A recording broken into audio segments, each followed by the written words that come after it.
Hello, good afternoon and good morning, wherever you are, ladies and gentlemen. Thank you for dialing into the presentation of a company called KOPY Goldfields.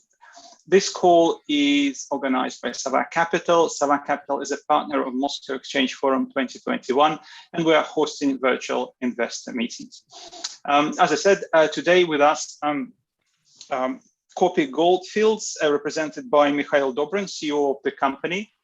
Now, without further ado, I pass the floor to Mikhail. Mikhail, the floor is yours. Thank you. Yuri, thank you very much for the introduction, and thank you, Moscow Exchange, for arranging and inviting us for this forum presenting the company. I can present in English, I can present in Russian, actually whatever is more preferable for you. So should I get any feedback on which language is preferable? We'll stick with English. If there will be any questions in Russian, then we'll switch to Russian. Excellent. So what I will do, I will share my screen with a small presentation of the company. So KOPY Goldfields, we have been in the market since 2010. The company was started 2007, and we have been listed on NASDAQ in Stockholm since 2010. We started as a junior gold exploration company, doing a few projects in Russia. And then over the years, we have been really going through a fairly traditional junior exploration listed company path. We were taking projects at early stage, raising capital to do the exploration, have been running prospecting and exploration, got to some results, and then either sold projects, and we have done a few sales in the past, or did a farm out. And we did a farm out for our Krasny project with GV Gold. Last year, we closed the transaction. We did a merger with Amur Zolota, and overnight became a mid-sized gold producer, or probably small-scale gold producer. So the presentation is about who we are, what we are going to do, what are our targets. Short disclaimer. So it would be myself presenting the company. I have been CEO of KOPY Goldfields since 2009. Before that, I have been working for the company Central Asia Gold, which is now Orient Mining. And before that, I was working for a few projects of Lundin Group in Russia. I am a mechanical and mining engineer by background. I did an MBA in UK in project management, general management a few years ago. So KOPY Goldfields, we operate in Russia. We focus on two regions in Russia. One is Irkutsk, the area to the north from Boraibo, not far from Sukhoy Log, and then Khabarovsk region, where we have all our producing assets. We operate north of Khabarovsk region. So we overall market cap around 250 nowadays. As a gold producer, we have strong revenues. We made around $100 million last year, increased by 40% year by year. We had a EBITDA $46 million at 46% margin, and reduced net debt to EBITDA last year as well to below 1%, to below 1. Our production target for this year is 56,000 to 59,000 ounces, and we are on the way to double production by 2025. From the investor perspective, as a company, we, I think, are focused on two major areas. So first, we're a gold producer. We have a strong balance sheet, a strong cash flow, low gearing. The second important thing is we have good asset portfolio. We're not a project of one company. So we have 2 bedrock mines in production. We have 1 bedrock mine in development. We have 1 project, a bedrock project in pre-development, and we have a few places in production. So we're not a company of one project. We have a good portfolio of assets. The third and important thing is that we're not new to the industry. So not many of you might be familiar with KOPY, since for many years we have been a junior gold exploration company with a fairly small market cap. However, as a KOPY, we are in the industry for more than 10 years, and we have been successful as a junior gold explorer. And our second part, Amur Zolota, we merged with last year. They are one of the oldest producing companies in Russia. They started back in the 1970s as a cooperative in the Far East, producing placer, PGM and gold. So as a company, we have a strong track record of doing projects, of starting them early stage, moving through development, construction, mining, and actually closure of the mine and the land reclamation. The fourth important thing is we have a clear growth strategy based on the organic growth, and all our targets, which we digitalize and present, they're based on the organic growth, they're based on the project which we control and which are fully financed. And as a company listed in Stockholm and in Europe, we are very much focused and committed to the ESG best practices. Talking about growth and production. So last year we grew 1.5%. This year we target to grow around 10%. So this is probably not remarkable figures, but last year we have been operating in the middle of COVID restrictions, so it influenced a lot of processes within the company, and we still managed to grow. If we consider our production growth above 100,000 ounces by 2025, and 100,000 ounces is slightly more than 3.3 tons of gold, or gold equivalent, since we are producing a small part of silver as well. On a yearly basis, we will make a growth of around 16%. And I would say doubling production within less than 5 years, this is, I think, something which really distinguishes our company from many other similar gold producers. Looking into portfolio of assets, I think for a mining company to be a responsible miner targeting a long-term cycle and long-term growth, having enough resources which substitute the reserves which are produced is very, very important. And over the recent few years, there is increased competition for quality assets, not only, and particularly not in production, but in exploration and feasibility. So as a company, we have a pipeline. We have projects in early stage exploration, pre-development, development, and in production. And as a mining company, we're not afraid of early stage exploration, since we have a good experience both as a junior gold explorer and also as a Amur Zolota of running exploration prospecting early stage efficiently. And that is something I believe is a strong skill within the company. So looking for the pre-development projects, our major project is probably Krasny. At the moment, it's 1 million ounces, 56 tons gold resource, primarily inferred and partially indicated. The mineralization is open pittable. It's for open pit production. It's still open down deep and along the strike. There are a few satellite mineralizations close to Krasny, which we are prospecting currently. So as we see, there is a good expectation that the project might grow up to 3 million ounces over time.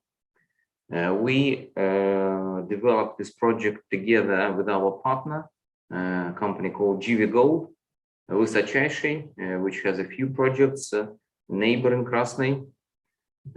This is initially a discovery made by KOPY.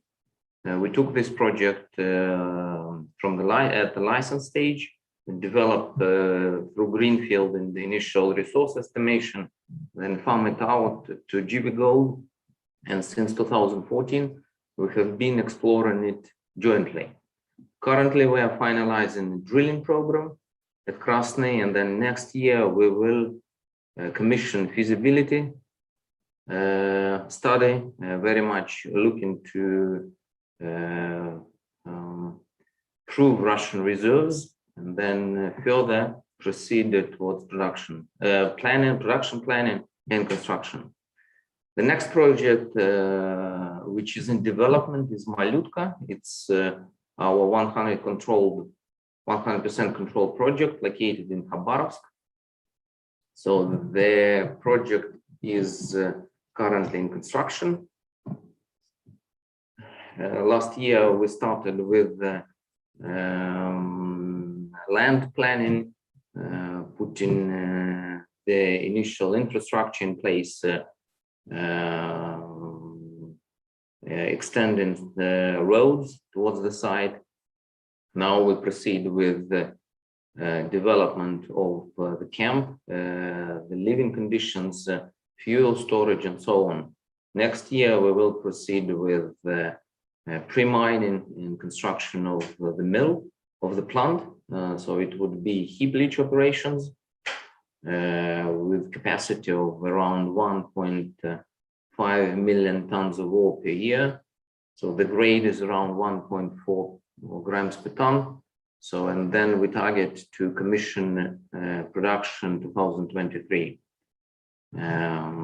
Then we have a few projects in production, Yubileyny, Perevalny, in few places. Yubileyny is an underground mine, and we also have a processing plant on site.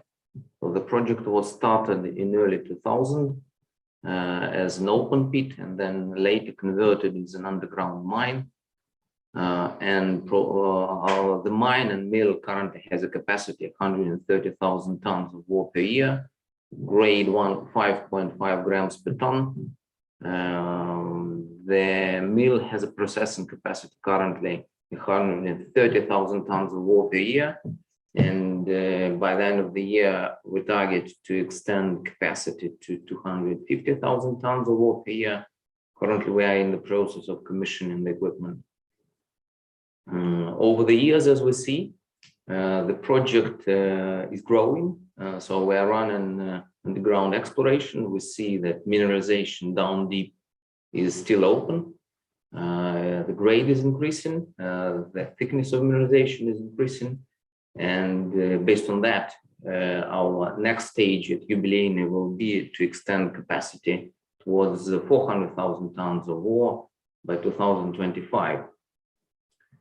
The processing plant has fairly conventional technologies using.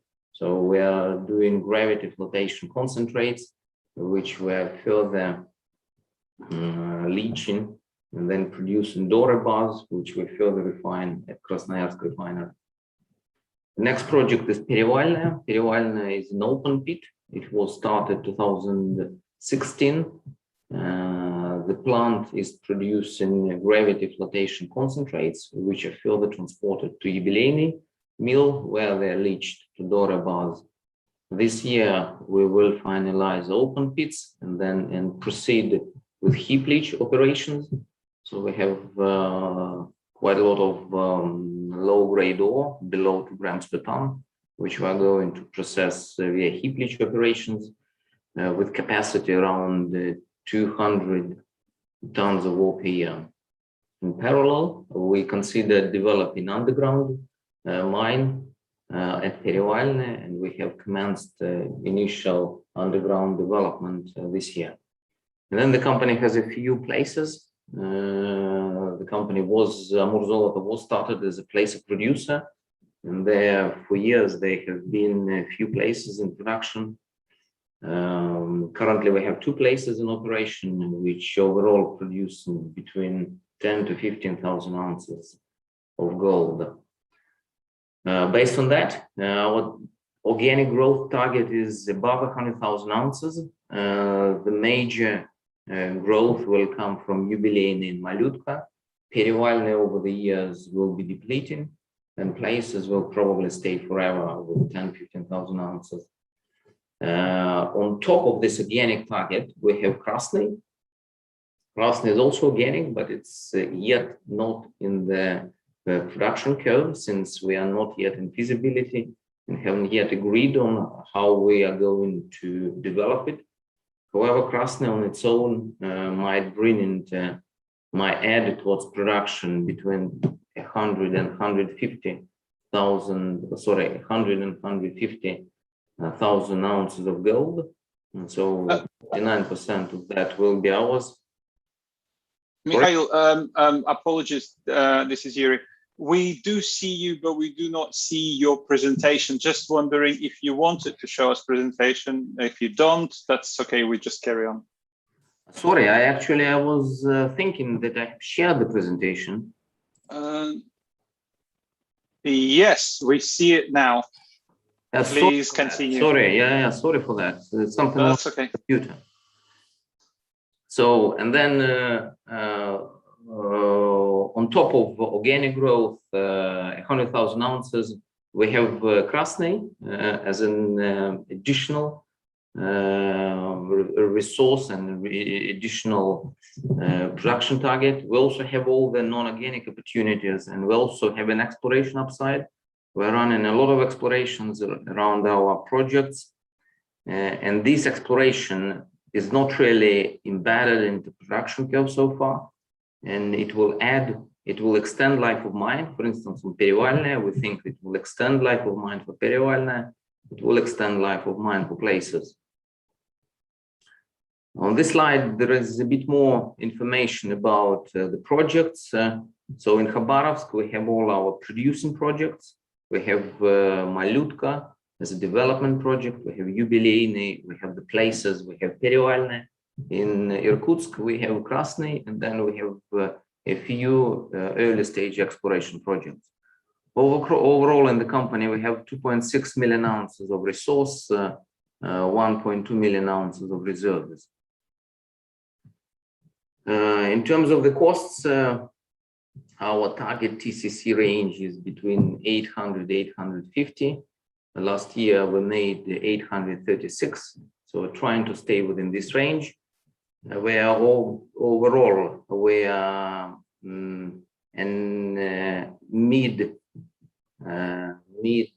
tier, or call it somewhere in the middle of the cost curve.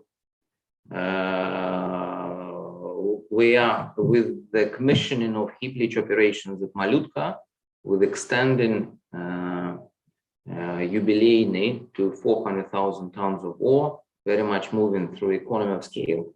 We will try to move our TCC below 800. We can't go as low as polymetal at 600, or even Polus, which is even lower than that. But we are trying to be 800, 850, and in the future below 800.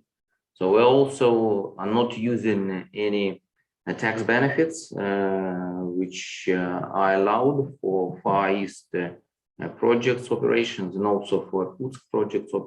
So, and we're going to apply for that for our new projects. Looking for the track record, so it's important to mention that all the projects which we are developing now, none of them have been bought as a reserve or as a production unit. All of them have been bought as an early stage resource, auctioned from the state. And then the company, both in Irkutsk and Khabarovsk, was very much developing the projects from early stage organically into production and then into the mine closure and reclamation, land reclamation. So overall in Khabarovsk, we closed 4 bedrock mines, reclaimed the area, and then we closed quite a few places. So within the company, we have a strong experience, not only starting projects, but also raising capital for their construction, construct them, produce, and close the mines. Looking for the growth strategy. So our growth strategy primarily is based on the organic approach. So we are trying to grow very much from Malutka, from Yubileyny, and we're looking for increasing life of mine at Perevalny and for the places. We run a lot of exploration. We run exploration on Krasny. We run few exploration programs in Khabarovsk. Overall, as we see, our total capex to get us organically for the above 100,000 ounces will cost us around $130 million, which will be mostly financed from the current cash flow and partially by the debt, which we are raising from one of the banks in Russia. An important other growth possibility are coming from mergers and acquisitions, and you know that the market is fairly hot for mergers and acquisitions. However, we believe we're well positioned for mergers and acquisitions for a number of reasons. First, we have a strong cash flow, low leverage.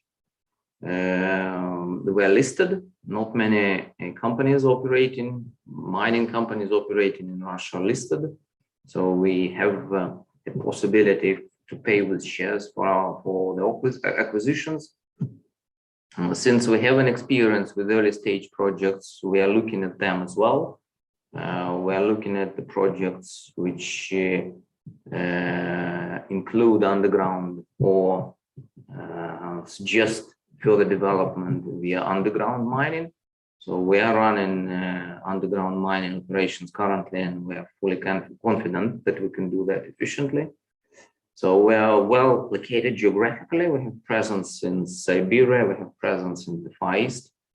So we know the regions, we know the people in the regions, and we have a strong support from the major shareholders for growth. We are on track towards the production results this year and long term. Over this year, we have been growing production on a quarter-by-quarter basis. So Q1 was started a bit slow for the company since we had an outbreak of COVID at one of our mines in Khabarovsk in December. So actually we evacuated a lot of people from the site. We didn't close the mining and processing. However, we significantly reduced the volume. So in January and then February and then the full first quarter has been affected by that. And second quarter and third quarter we have been picking up. In terms of ESG, Greta Thunberg is coming from Sweden, and she is sort of a national hero in Sweden. So all the questions about the kind of mining in Russia really starts with the ESG topics. If you try to present the project in Scandinavia, so following the merger last year, we put the ESG agenda as our priority.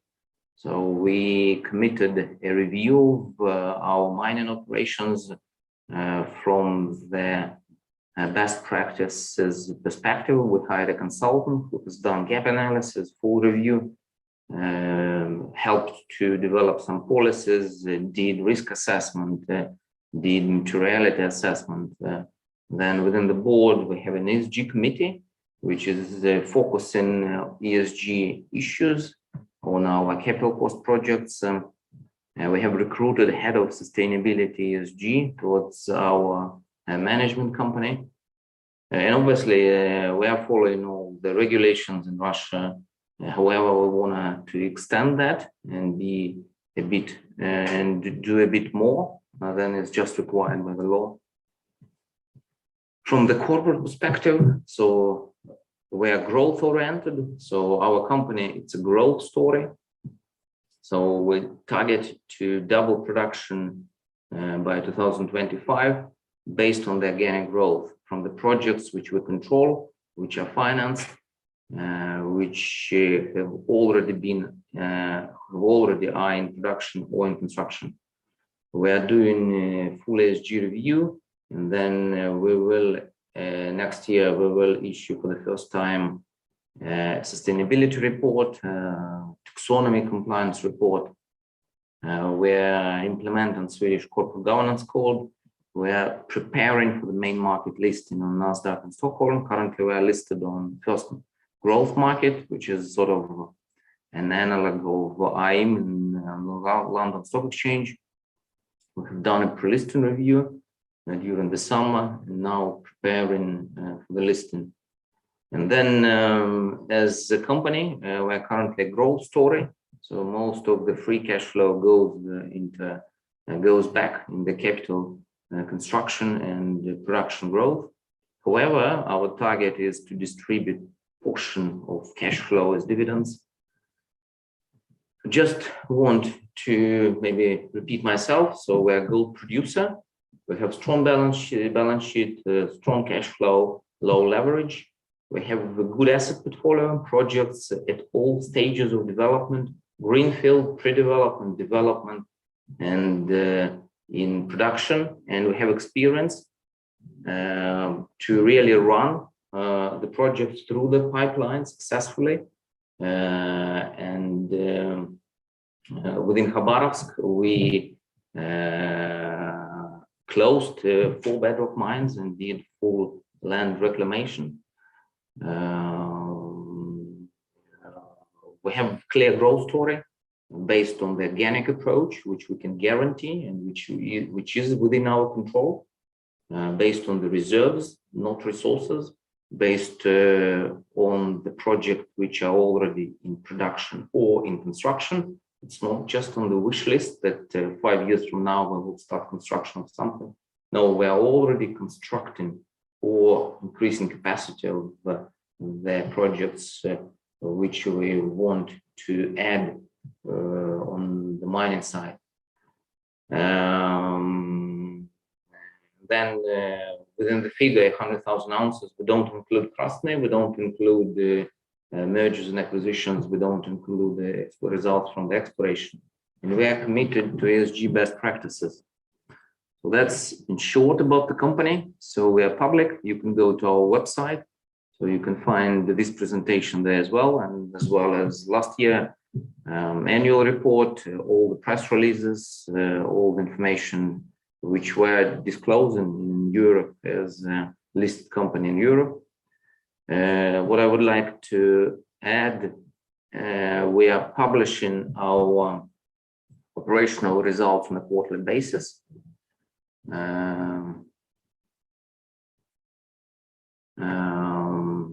The next financial Q3 financial report will come on November 25, just 10 days from now. Year-end report will come end of March. And then the next operational report will come end of January. So that's in short about the company. I will be happy to answer the questions if there are any. Thank you, Mikhail. Dear participants, I can see some hands already been raised. You can answer questions in a number of ways. One, you can use raise hand feature, which is at the bottom of your Zoom window. You can also type your questions in the Q&A window, which is there as well at the bottom of your Zoom app. We have a question from Sergey. Can we please unmute him? Sergey, the floor is yours. Yeah. Hello. Thank you for the presentation. That was really interesting. I have 2 questions. One is more general about your thoughts, and if you can share it, will be nice. Another one is more specific. The general question is that although there is a huge anticipation of the gold price increase for the last, I will say, 12 to 18 months due to the various reasons, inflation, etc., so far we don't see it. And there are lots of companies globally, not only Russia dedicated, but globally, who are in the early stage of development. So from your point of view as the market participant, do you anticipate any sort of consolidation of the sector around the large names? This is the question number one, and both in Russia and globally. And the second question, it's more specific. There is no brainer that there is an inflation, and inflation right now is ramping up everywhere. We can discuss it transitory or not. But as far as I understand, in addition to inflation, there is a significant ruble appreciation versus US dollar. So eventually, it will be really interesting if you can share your view on the cost structure of the business, of your business, how you do believe is going to develop, because again, the strong ruble is amazing, but still that's the part of the costs anywhere, as well as inflation. So if you can share your thoughts, that would be really nice. Thank you. Sergey, thanks a lot for the question, and I would start that I'm a Russian speaker, so I would really prefer questions in Russian. I think it will be easier to communicate. That's the first thing. Second, about the industry consolidation. Well, I would say this is probably a question towards the industry analyst. Since I'm an operational guy, I'm much more focused on some operational issues, burning issues, as you can imagine. However, my view is from inside the company. The last year and this year, they are exceptionally good for mining companies. In gold, I'm not talking in general, but talking in gold. So we have a strong gold price. Their cost base is still coming from mid 2010, 2020. So the cost side was very much influenced by the lower gold prices 2015, 16, 17. So what happened is that many gold companies really came towards the current market with fairly reasonable TCC.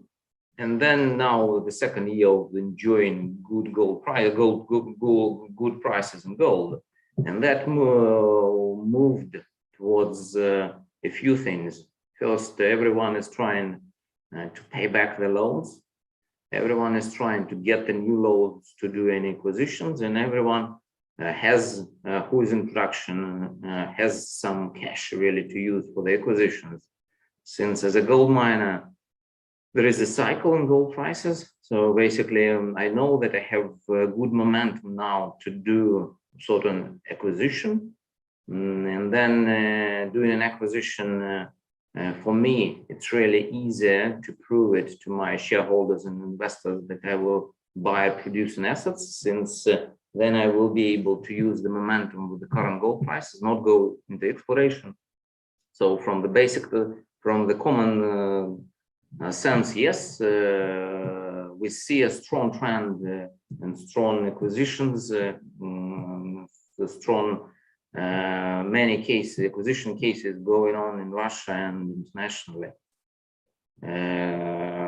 So yes, there is some industry consolidation going on. Unfortunately, not that much money coming into exploration, because it really has a far longer effect. So I will spend for the greenfield or brownfield, put it aside, but greenfield exploration. Now I might get reserves 3 years from now. I might get production 7 years from now, and no one knows what will be the production 7 years from now. So that's really that's why the market is fairly hot with the acquisitions of the already assets which are in production. And answering about the cost side, overall, as you see, the cost, us as a mining company, the major cost item is fuel and labor. All the other parts are taxes, some admin costs, but that is not that big really, depreciation. And then fuel and labor. And fuel costs, they have been growing the recent couple of years, and especially the personal costs have been growing. And then we have COVID situation when migration into Russia of high-skilled forces, which have been from Uzbekistan, from Kazakhstan, Ukraine, is really restricted. And then in mining, traditionally, in Russia, there have been a lot of people working from the former USSR countries. That's why really this year we have a fairly tight employment market in Russia, and then the salaries are increasing in mining for sure. So that's really two major costs. In terms of the exchange rate, it really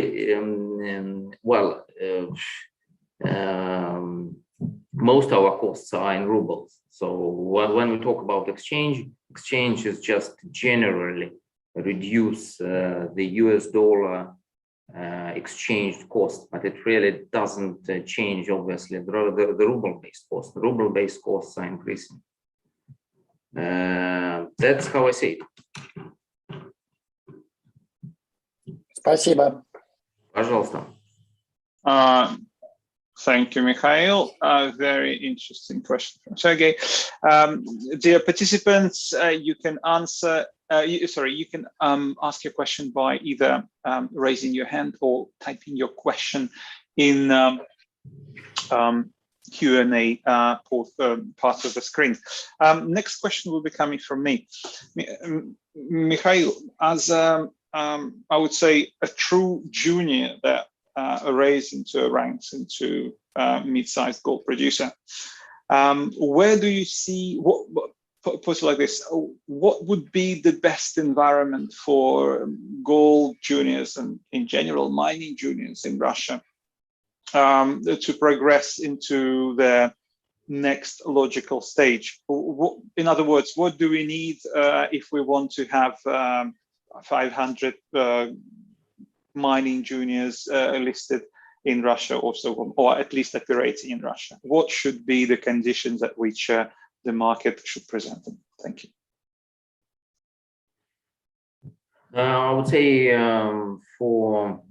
since I have been working for a junior gold explorer for more than 10 years, and we had a few projects coming closer towards feasibility, and then there was all this question, should we progress into mining and how we can do that? I would say I have some experience with that. And the answer is fairly simple. It's not about the skills. You can buy the skills. Because when you're in exploration, you're focused on certain things. When you're in mining, you're focused on totally different things. So, however, the step from being an exploration, even if you are doing a big exploration project, into a mining company is very, very big, especially in Russia. And the reason is financing. So even if I was a listed company and I was really doing placement more or less once every year. However, I was raising, say, I had the market cap, say $15 million, and then I was raising a couple of $million, which were enough to take the project towards the next exploration stage. But for me to start mining, then I would need to raise, say, $50 million or even more than that. And that means that I will extremely dilute my existing shareholders if I'm a public company. And then it's a big step. So you need really to persuade that you can do that. And considering all the risks, not many really companies are ready to do that. The second option is project financing. But as a project financer, any bank, especially in Russia, for project financing will ask for some capital coming from the company. And then they will ask for a pledge of assets. And then in the end, it would be the same. Yes, I can raise, say, 60% from the bank. However, I will still need to raise 40% from the market, from the shareholders. And then banks are often asking the pledge, especially pledge of assets, so that guarantee coming from the shareholders. So I would say it's the capital. So, and then since we are in Russia, how many junior gold exploration company can you mention? Probably one or two, and they are not listed in Russia. That's really the answer. So if there is a market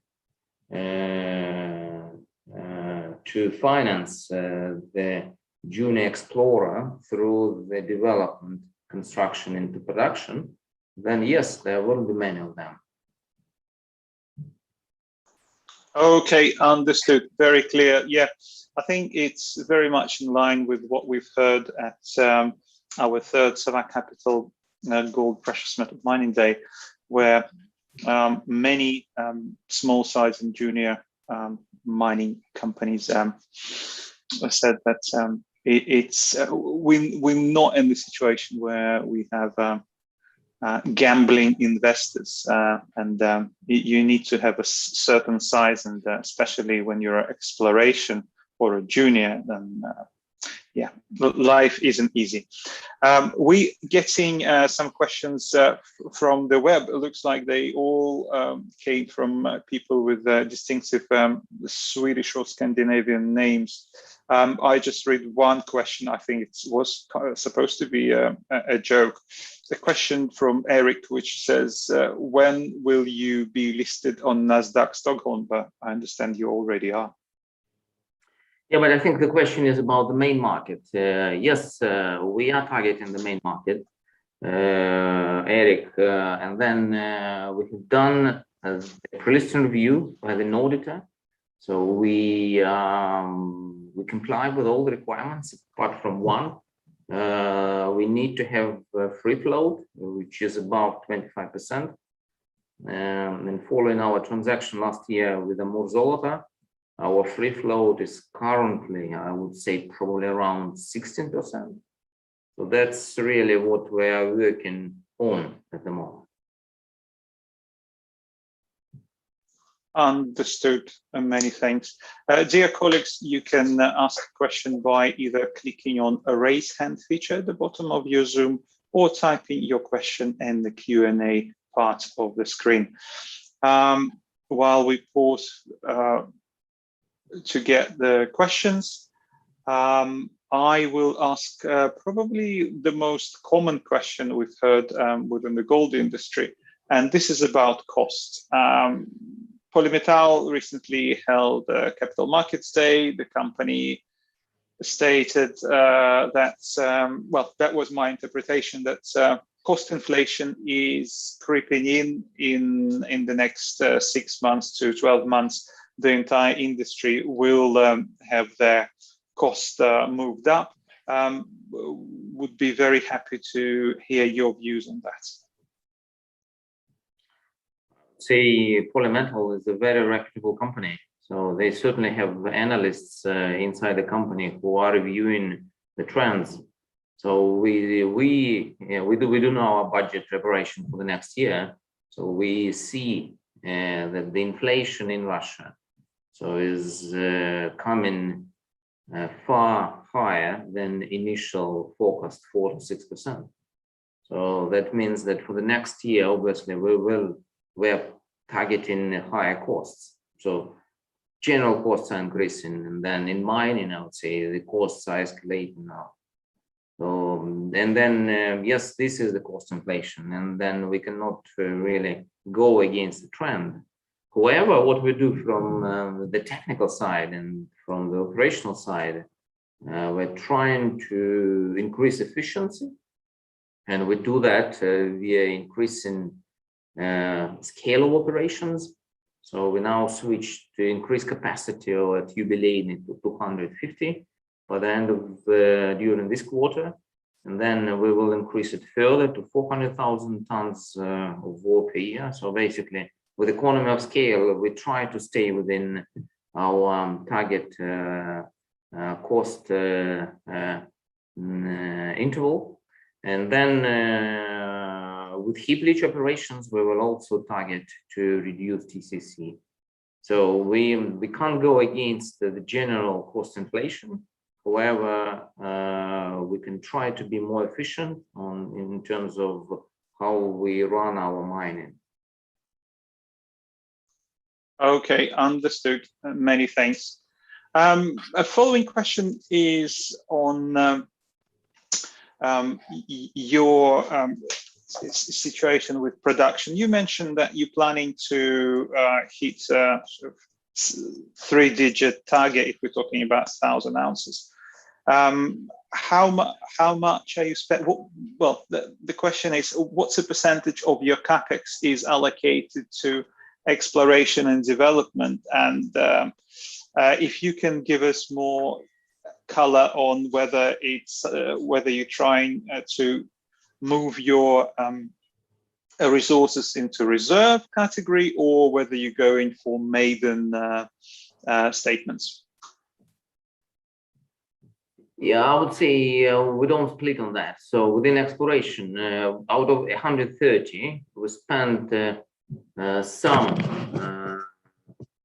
we spent $18 million last year. So this leaves us with 112. And then we really target to spend 17% for the exploration, which is, we spent something last year, we're spending something this year, and then going forward. So overall, we're targeting to spend around $20 million, 17% out of 130. And then in terms of exploration, this is really both. This is brownfield and greenfield. I really am. I don't have a figure at hand on how it is split on project by project basis. Okay, understood. Dear participants, please don't be shy and do ask questions. I think we'll pause for half a minute, allowing people to type their questions. If to our listeners to ask questions, you can either do it by clicking on raise hand or typing it into Q&A part of the screen, both allocated at the bottom of your Zoom app.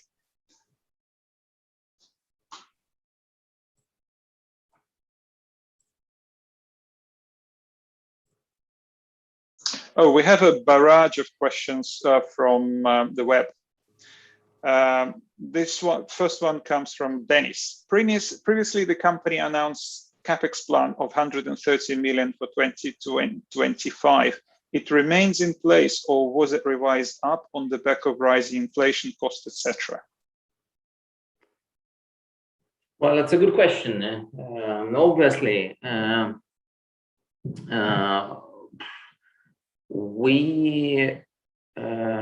we can do our best with planning. However, the market might change. So, as we know, even in feasibility, the quality of accuracy is probably around 10%. It might go slightly down, but normally it goes up. 5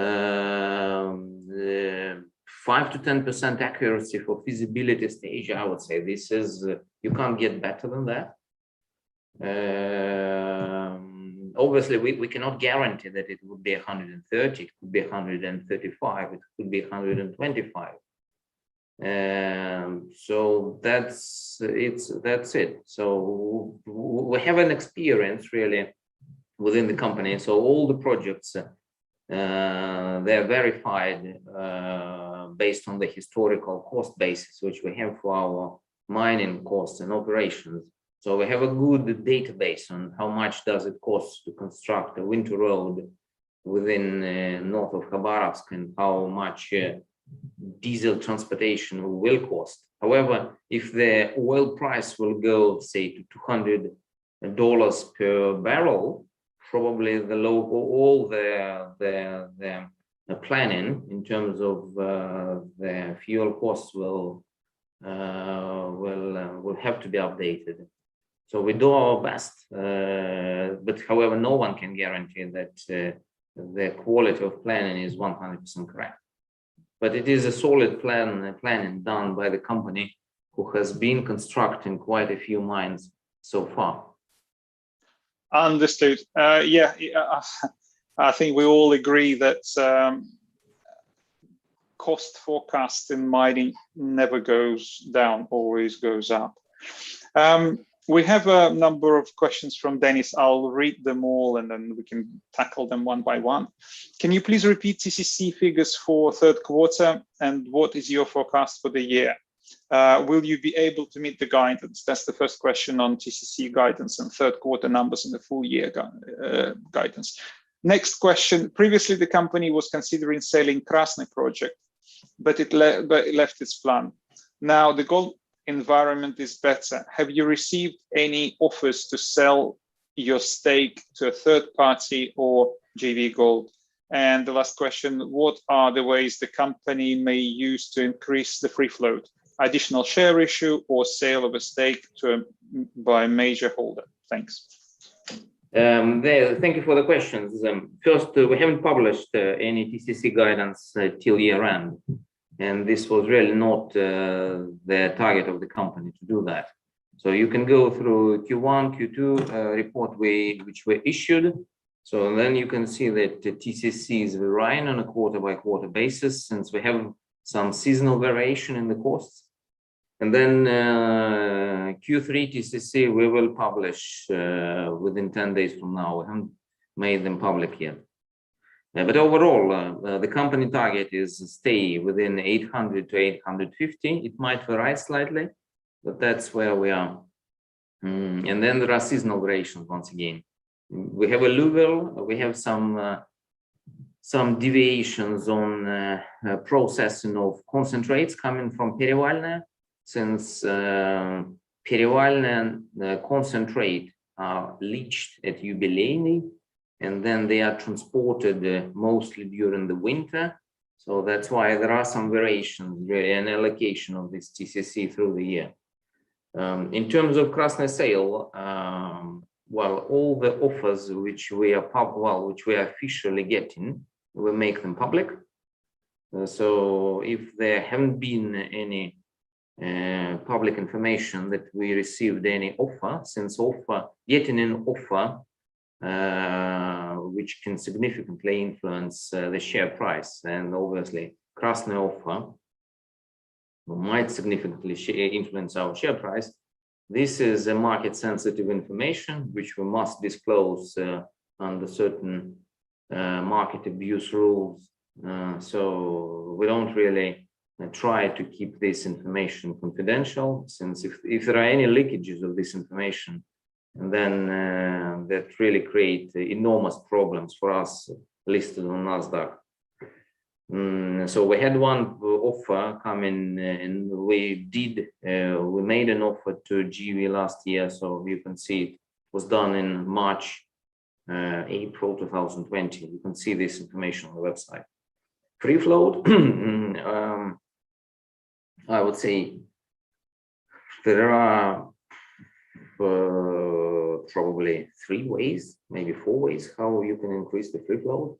You can do a placement, and this very much based on if there is an interest and there is a momentum to do the placement. And then you see that a few companies were trying to do an IPO during this year and then decided not to do because the market is difficult. And we are still in this segment, so the market is difficult. First thing. So placement. The second is do a merger with someone, or like buy something and pay with their own shares. So that's a clear opportunity and a clear way to go, for instance. And then yes, major shareholders might sell some of the shares. However, it is clear interest from our major shareholders to keep the majority within the company, so they can get diluted in order, as long as it is good for the company development. But they don't really want to sell for the sake of selling. So they want to develop the company, grow together with the company, make a fairly successful growth story in the market. They have sorry, Yuri, they have a good experience of that. They were major shareholders in Allianz Oil a few years ago, also listed on Nasdaq. It was one of the excellent growth story on the Nasdaq market in Sweden. Understood. Very clear. I think this concludes our presentation. Thank you very much for very interesting presentation highlighting the prospects of what seems to be a very junior gold explorer turning into a mid-sized company. I think that many might envy in the industry. Dear participants, if you have any further questions, you can send directly to Mikhail. You can also email that to me. And with that, I will conclude the presentation. Mikhail, thank you very much for joining us. Yuri, thank you very much for giving me an opportunity. Anytime. Mykudra. Thank you. Thank you. Bye-bye.